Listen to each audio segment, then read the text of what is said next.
Alhamdulillah Rabbil Alamin. Wassalatu wassalamu ala sayyidina wa asyrafil mursalin wa ala alihi wa sahbihi ajma'in. Qala rabbi shrah li sadri wa yassir li amri wahlul 'uqdatam min lisani yafqahu qawli. Hari ini saya akan menyampaikan sebuah tazkirah yang bertajuk Mercun Bukanlah Budaya Islami. Rakan-rakan yang dirahmati Allah, kita sekarang berada dalam mood raya. Namun pada tahun ini ia agak berbeza kerana sambutan hari raya pada tahun ini dalam suasana PKPB. Walau bagaimanapun, terdapat segelintir daripada rakan-rakan yang masih meraihkan hari raya ini dengan dentuman mercun. Rakan-rakan sekalian, apabila kita berbicara tentang mercun, ia adalah sejenis perkakas letupan kecil yang direka terutamanya untuk menghasilkan bunyi bising yang amat kuat. Ia mempunyai sumbu dan dibalut dengan longsongan kertas yang sangat tebal agar dapat menampung letupan besar. Mercun serta bunga api kini dipercayai berasal dari China. Rakan-rakan sekalian, berdasarkan kepada banyak nas, didapati bahawa hukum mercun adalah haram dan wajib dijauhi oleh umat Islam, lebih-lebih lagi yang bersifat membahayakan. Antara asas dan dalil pengharaman tersebut ialah: pertama, ia amat berbahaya.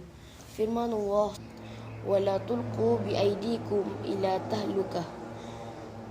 Maksudnya, dan janganlah kamu sengaja mencampakkan diri kamu ke dalam bahaya kebinasaan. Zahir ayat ini jelas menunjukkan agar kita jangan mencampakkan diri kita dalam perkara yang boleh merosakkan dan membinasakan. Antara bahaya mercun ialah bahaya pada diri sendiri, bahaya kepada orang lain, bahaya pada jiran tetangga, dan boleh menyebabkan kebakaran dan kerosakan harta benda. Yang kedua, mercun memberi mudarat kepada orang lain. Sedangkan Rasulullah SAW bersabda, "La darara wa la dirar." Tidak ada kemudaratan dan tidak boleh membuat kemudaratan. Yang ketiga, berlaku banyak pembaziran. "Wala tubazzir tabzira, inna mumazzirina kanu ikhwana syayatin." Dan janganlah engkau membelanjakan hartamu dengan boros yang melampau. Sesungguhnya orang-orang yang membazir itu adalah saudara-saudara syaitan. Ibnu Mas'ud dan Ibnu Abbas rahimahumullah berkata, tabzir atau pembaziran adalah menginfakkan sesuatu bukan pada jalan yang benar. Qatadah pula berpendapat yang dinamakan pembaziran adalah mengeluarkan nafkah dalam bentuk maksiat kepada Allah, pada jalan yang salah dan pada jalan untuk berbuat kerosakan. Begitu juga dengan hadis Rasulullah SAW daripada Al-Mughirah bin Syu'bah. Rasulullah SAW bersabda, "Sesungguhnya Allah mengharamkan ke atas kamu menderhaka ibu bapa, membunuh anak perempuan, menegah daripada banyak kerana, benci bercakap yang bukan-bukan, dan banyak soal serta membazir harta." Di sini jelas menunjukkan pembaziran harta kerana membeli mercun yang tidak bermanfaat, bahkan memudaratkan.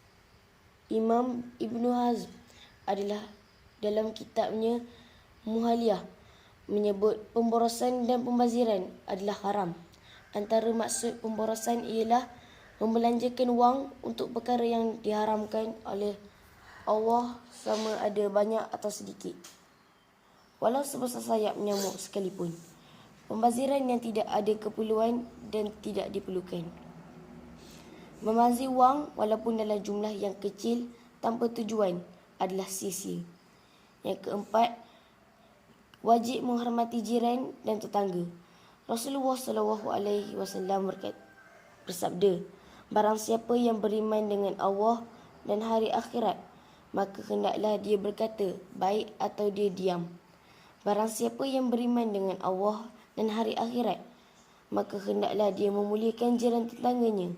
Barang siapa yang beriman dengan Allah dan hari akhirat, maka hendaklah dia memuliakan tetamunya." Dengan bermain mercun, kadangkala mengganggu jiran tetangga yang sepatutnya kita hormati hak dan privasi mereka. Yang kelima, ianya dapat menyusahkan ramai orang. Dengan sebab bermain mercun yang kadang-kadang membawa kepada kecederaan atau kerosakan harta benda seperti terbakar dan lain-lain, sudah tentu akan menyusahkan orang ramai dan banyak pihak, antaranya keluarga sendiri, jiran tetangga, masyarakat sekeliling dan orang ramai. Rasulullah SAW bersabda, orang Islam itu adalah orang Islam yang lain selamat dari lidah dan tangannya. Ibnu Battal rahimahumullah berkata, maksud dengan hadis ini adalah dorongan agar seorang Islam tidak menyakiti orang Islam yang lain dengan lisan, tangan dan seluruh bentuk yang membawa kepada menyakiti orang lain. Rakan-rakan sekalian, di Malaysia, pemekaran mercun ini diharamkan seperti yang termaktub di dalam Akta Bahan Letupan Pindaan tahun 1991 akibat peningkatan kadar kecederaan dalam kalangan kanak-kanak terutamanya Melayu atau Muslim semasa musim perayaan Hari Raya. Kes kecederaan walau bagaimanapun semakin meningkat apabila mereka beralih kepada mercun buatan sendiri seperti meriam buluh. Justru, rakan-rakan yang dikasihi, saya mengajak rakan-rakan sekalian untuk meninggalkan atau menjauhi amalan ini kerana ia langsung tidak membawa apa-apa kebaikan kepada kita semua. Sekianlah tazkirah ringkasan saya pada kali ini. Assalamualaikum warahmatullahi wabarakatuh.